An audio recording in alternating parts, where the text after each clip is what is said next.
बिस्मिल्लाहिर्रहमानिर्रहीम। वीडियो के second part के अंदर आपको खुशामदीद। अच्छा, हम लोग बात कर रहे थे कि हमने जो स्टेटमेंट्स है, जो हमारे पास गिवन स्टेटमेंट थी, उनसे हमने कैसे कंक्लूसिव स्टेटमेंट या जो रिज़ल्ट हमारे पास आ रहा था, कैसे हमने 2 स्टेटमेंट से जनरेट किया और ट्रुथ टेबल या ट्रुथ वैल्यूज़ जो हमारे पास आ रही थी, लेट्स सपोज़ जैसे हमने कहा कि P इम्प्लाइज़ Q अगर ट्रू है, तो Q इम्प्लाइज़ R भी अगर ट्रू है, तो इसका क्या मतलब है, therefore P implies R, P हमारे पास क्या होगा, ट्रू होगा। ठीक हो गया जी। अच्छा, अब यहाँ पे इश्यू आता है, या यूँ कह लें कि हमारे पास कंक्लूजन का टाइम आता है कि यहाँ पे हमने बताना है कि ये जो आपके पास P इम्प्लाइज R है, ये कैसे ट्रू है।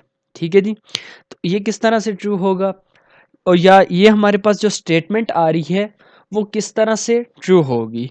तो इसके लिए आपको ट्रुथ टेबल ड्रा करना पड़ेगा, और ट्रुथ टेबल के अंदर आपको क्रिटिकल वैल्यूज़ को चेक करना पड़ेगा। अब क्रिटिकल वैल्यू बेसिकली क्या होता है, मैं ये आपको साथ साथ बताता जाऊंगा। इससे पहले आप लोग इस चीज़ को समझे, दो चीज़ें हैं हमारे पास कि आपने जो आपके पास स्टेटमेंट आ रही है उसको आपने किस तरह से समझना है कि ट्रुथ टेबल एक ड्रा करना है, और दूसरा उसके अंदर जो क्रिटिकल वैल्यूज़ हैं उनको चेक करना है कि वो वैलिड हैं या फॉल्स हैं। ठीक है। अगर आपकी वो स्टेटमेंट वैलिड बनती है, कैसे बनती है ये हम आगे बनाएंगे इसी एग्जाम्पल को लेके चलते हुए। अगर वो वैलिड है तो वो तो आपका क्या कहते हैं, जो आर्गुमेंट है या जो आपकी कंक्लूजन स्टेटमेंट है वो ट्रू हो जाएगी। अगर वो फॉल्स है तो वो आपका स्टेटमेंट ट्रू नहीं होगी। ठीक हो गया जी। अब चूंकि हमारे पास ये एग्जांपल थी, हम जो अभी लेके चल रहे हैं, P implies Q, Q implies R, therefore P implies R। अब इसका फार्मूला आप किस तरह से, जो ट्रुथ टेबल के अंदर आपने किस तरह से लिखना है, वो कुछ इस तरह से बनेगा जो हमने नीचे यहाँ पे ड्रॉ किया हुआ है। ठीक है जी। अब देखें, जब भी आप लोग क्या कहते हैं, अ, जो इस तरह का आप लोग रूल्स ऑफ इन्फेरेंस के अंदर आपको क्वेश्चंस आएंगे, या इस तरह के क्वेश्चन बेसिकली कुछ इस तरह के होंगे कि आपने इन चीज़ों को प्रूव करना है। तो आपने हमेशा जब भी आप लोग इसका फार्मूला बना रहे होंगे, तो आप जब यहाँ से जैसे ये है हमारे पास P इम्प्लाइज Q, इससे जब आप नेक्स्ट लेके आएंगे तो यहाँ पे हमेशा एंड यूज़ करना है आपने। ठीक हो गया जी। अ, जब आप एंड यूज़ करेंगे तो उसके बाद आपकी जो वैल्यू है वो क्या कहते हैं, फार्मूले के अंदर ठीक तरह से आएगी। तो अभी चूंकि हमारे पास स्टेटमेंट क्या बन रही है, P इम्प्लाइज Q, फार्मूले के अंदर कैसे लिखी जाएगी, तो आपने लिखना है P इम्प्लाइज Q एंड, जो ये आपका एंड आ जाएगा। ठीक हो गया जी। And Q implies R, and Q implies R। तो हमने जब ये दोनों स्टेटमेंट लिख ली तो उसके बाद आपका क्या आएगा, इम्प्लाइज। जब आप ये नीचे जो भी स्टेटमेंट होगी देयर फोर वाली, देयर फोर जैसे आप कंडीशनल स्टेटमेंट के अंदर P इम्प्लाइज Q किया करते थे, सेम इसी तरह से जो यहाँ पे देयर फोर है, इसको आप क्या कहोगे, इम्प्लाइज।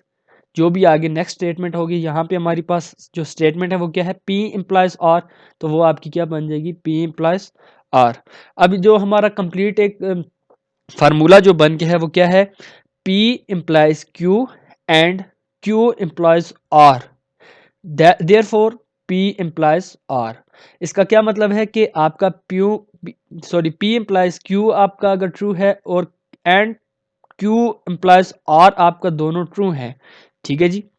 ये भी अगर ट्रू है तो ये भी अगर ट्रू है, तो इसका क्या मतलब है कि आपका P इम्प्लाइज R भी ट्रू होगा।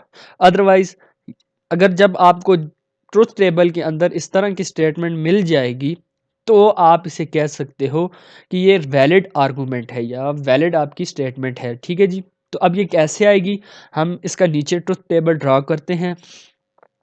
अब ट्रुथ टेबल के अंदर हमने ऊपर ये फार्मूला लिख लिया है, आप देख सकते हैं आपको कौन कौन सी प्रपोजिशन, कौन से क्या कहते हैं, रूल्स रिक्वायर्ड हैं। तो आपको सबसे पहले प्रपोजिशन P जो हमने टेबल के अंदर लिख ली है, उसके बाद Q वो भी हमने लिख ली है, उसके बाद आपकी प्रपोजिशन R वो भी हमने टेबल के अंदर लिख ली है।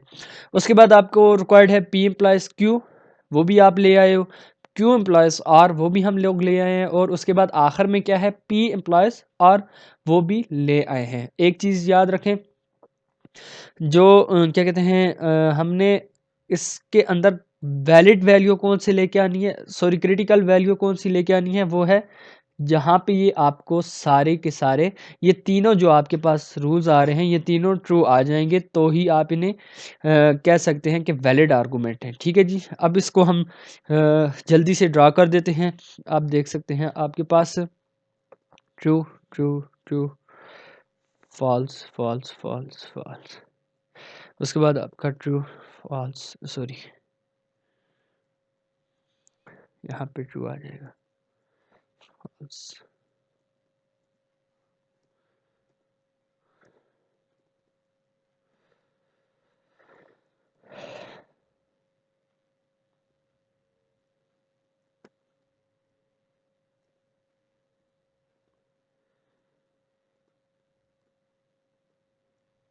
अच्छा जी, अब ठीक हो गया।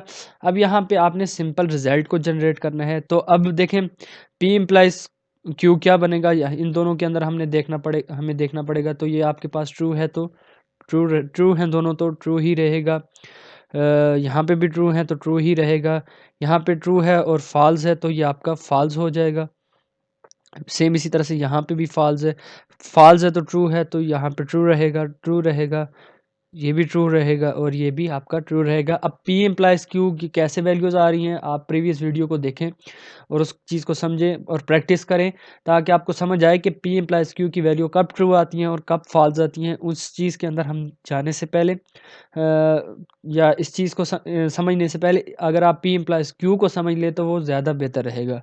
अच्छा जी, उसके बाद मैं ये सारी वैल्यूज़ एक दफ़ा लिख लूँ तो फिर आपके पास आता हूँ वापस। अच्छा जी, मैंने यहाँ पे सारी वैल्यूज़ क्या कहते हैं, ड्रा कर दी हैं, लिख ली हैं यहाँ पे। तो अब यहाँ पे आप लोगों ने क्या चीज़ देखनी है, क्या चीज़ चेक करनी है, वो है आपकी वैलिड आर्गुमेंट्स। ठीक है, अब वैलिड आर्गुमेंट कैसे आते हैं मैंने आपको बताया, जहाँ पे आपको P इम्प्लाइज Q भी ट्रू मिले, Q इम्प्लाइज R भी आपको ट्रू मिले, देन P इम्प्लाइज Q भी आपको ट्रू मिले, तो आप कह सकते हैं कि ये वैलिड आर्गुमेंट है। ठीक है जी, अदरवाइज अगर मेरा फॉर एग्जांपल कहीं पे ये फॉल्स आ जाता है और यहाँ पे ये जो आपका Q इम्प्लाइज R है वो ट्रू आ जाता है, और P इम्प्लाइज Q भी मेरे पास, सॉरी P इम्प्लाइज R भी अगर ट्रू आ जाता है, तो इस तरह की अगर मेरे पास स्टेटमेंट आ जाती है जहाँ पे फॉल्स ट्रू ट्रू आ जाता है, तो वो मेरी फाल्सी या फॉल्स आर्गुमेंट आ जाएगा। ठीक है जी, तो क्रिटिकल वैल्यू आपकी क्या है यहाँ पे समझने की बात है, जहाँ पे आपका तीनों ट्रू आएंगे वो आपकी critical value valid critical value हो जाएगी, वैलिड आर्गुमेंट होगा। तो आपने क्रिटिकल वैल्यू को चेक करना है। ठीक है जी, तो इसे अब हम टेबल के अंदर, अपने टेबल के अंदर देखते हैं। तो आपको अब देख सकते हैं फर्स्ट रो को अगर हम देखें, ठीक है जी, तो आपको तीनों आपको क्या मिल रहे हैं, ट्रू मिल रहे हैं, तो ये आपका वैलिड आर्गुमेंट होगा। अदरवाइज अगर हम यहाँ पे जो आपका सेकंड थर्ड फोर्थ फिफ्थ आपकी जो बन रही है, जो रो बन रही है, इसके अंदर आपको वैलिड आर्गुमेंट मिल रहा है, और उसके बाद लास्ट जो आपकी दो स्टेटमेंट है ये आपको वैलिड आर्गुमेंट दे रही हैं। तो ठीक है जी, तो यहाँ पे अब आप इस जो फार्मूला है, ठीक है जी, जो इस आर्गुमेंट के अंदर जो कंसेप्ट है बेसिकली वो कुछ इस तरह से काम करता है कि अगर एक स्टेटमेंट ट्रू है एंड सेकंड भी ट्रू है, तो इसका मतलब है कि जो लास्ट की आपकी वैल्यू है या जो आपकी स्टेटमेंट है वो भी ट्रू होगी। अब इसी के साथ साथ हमारे जो अब ये रूल्स हैं, जिसमें मॉडस पानन पानन्स है, मॉडस टॉलेंस है, hypothetical syllogism, disjunctive syllogism, addition, simplification, conjunction, resolution, ये सारे के सारे इसी जो हमने आर्गुमेंट के अंदर कंसेप्ट को देखा है, चेक किया है, क्रिटिकल वैल्यूज़ को हमने जो देखा है वही आपका कंसेप्ट इन सब के अंदर यूज़ होता है। तो सबसे पहले आपको ये क्रिटिकल वैल्यू कैसे चेक की जाती है, ठीक है जी, स्टेटमेंट के अंदर, और फार्मूला किस तरह से बनाया जाता है, ये दोनों चीज़ें अगर आप लोगों को समझ आ गई तो आगे जितने भी रूल्स आएंगे वो आपको आसानी के साथ समझ आएंगे। तो नेक्स्ट वीडियो तक के लिए अल्लाह हाफिज़।